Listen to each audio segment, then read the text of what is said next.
উপস্থিত ওলেমা মাশায়েখগণকে অনুরোধ করব, শুধু আপনাদেরকে নয়, সারা দেশে আরো অনেক অনেক জ্ঞানী ওলেমা মাশায়েখগণ আছেন।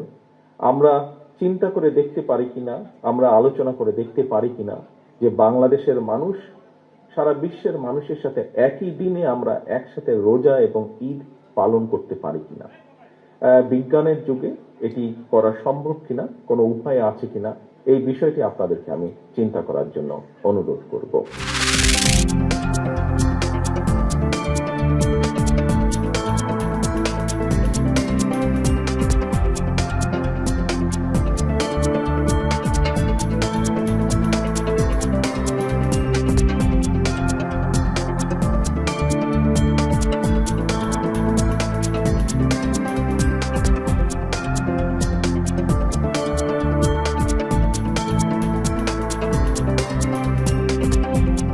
সাড়ে 15 বছরের জ্বালাতন নির্যাতনের পরে এবার যে পরিবর্তন 5 আগস্ট হলো, আপনারা সাক্ষী। এই দেশের উলামায়ে কেরাম, মাদ্রাসার ছাত্র, বাংলাদেশ জামাতে ইসলামী, ইসলামী ছাত্র শিবির বিশেষভাবে সকল ধর্মের মানুষের নিরাপত্তার দায়িত্ব এই জমিনে পালন করেছে। আমরা চাইনি যে আমাদের দেশে কেউ বিপর্যয় সৃষ্টি করুক।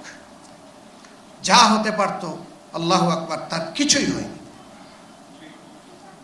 তারপরেও চিটাপুটা যা হয়েছে তার 99 কারণ হচ্ছে রাজনৈতিক।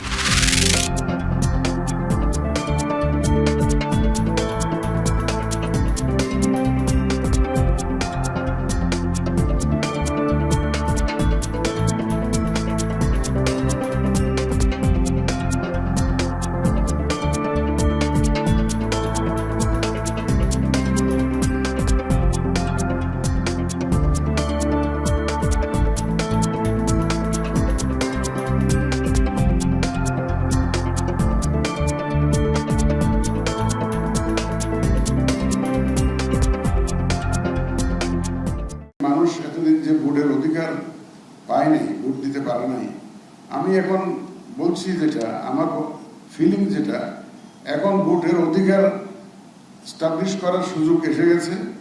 যেদিন আমরা ভোটটা দিতে পারবো সেদিন প্রতিষ্ঠা হয়ে যাবে।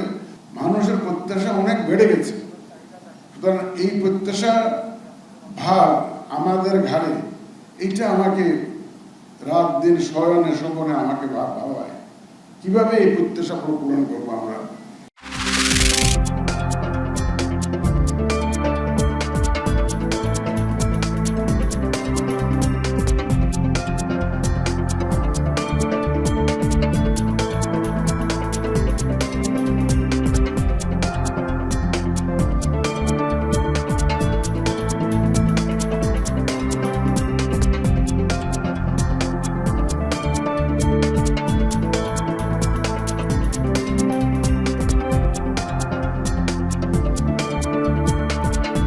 আমরা প্রত্যেক ব্যক্তি কেন্দ্রিক ভাগ ভাগ করে মামলাটা করব। শেখ হাসিনার বিরুদ্ধে একটা আলাদাভাবে তদন্ত রিপোর্ট দাখিল হবে, কিন্তু সকল মামলার ঘটনার প্রধান আসামি শেখ হাসিনা এবং সবগুলো মামলা তার নির্দেশে হয়েছে। এভাবেই সমস্ত রিপোর্টগুলো আমাদের কাছে